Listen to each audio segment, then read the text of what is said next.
patatufahamisha vizuri lililotokea Dar es Salaam Tanzania la dabi ya Simba na Yanga, kuna namna linafanana na Ahali na huko Misri kwenye ligi ya Misri, ama kuna utofauti mkubwa? Na pengine la Ahali na Pyramid. Yes.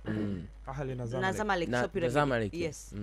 Hapana. Na mambo ya waamuzi huko Ahali ambayo yaliwakuta kwa kutazama tu namna ambavyo anyway sawa.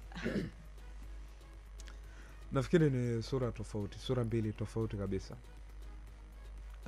Sakata la Ahli na Zamalek ni sakata ambalo lilikuwa linahusu waamuzi tu na sio kitu kingine. Ahli hoja yake ya msingi ilikuwa hawataki kuchezeshwa na muamuzi wa ndani kwa sababu ni point ambayo walikubaliana tangu mwanzo wa msimu. Nani ambaye alikuja kuwa sehemu ya tatizo ni EFA, kwa maana ya chama cha soka Misri, pamoja na kamati ya waamuzi ambayo kwa pamoja iliridhiana kwamba mchezo huu uchezeshwe na waamuzi wa ndani, na wakatoa taarifa ya waamuzi ama maafisa wa mchezo mwendo wa saa 24 kutoka kwenye mchezo ule. Sasa nini kilichofuata baada ya pale? Tena nikisema saa 24 inawezekana nikawa nimeenda mbali kwa sababu taarifa zimetoka usiku. Yaani kesho ndo mechi, leo usiku ndo taarifa inatoka.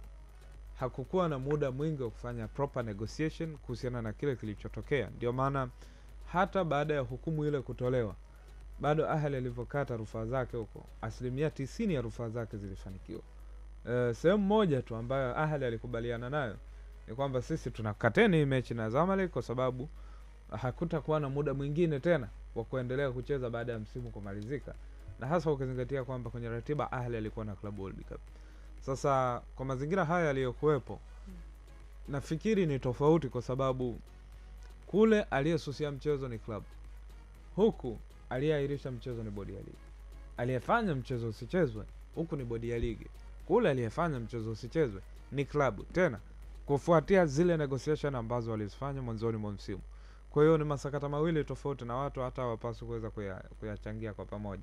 Japo niliona wakati Ahli siku ya kwanza amegomea, niliona watu walikuwa wanafurahia baadhi, wakitamani kuyafananisha. Yes, lakini baadaye wale waliokuwa wanalifurahia lile swala na waona sasa hivi ndo wengine ambao hawalifurahii tena. Sawa.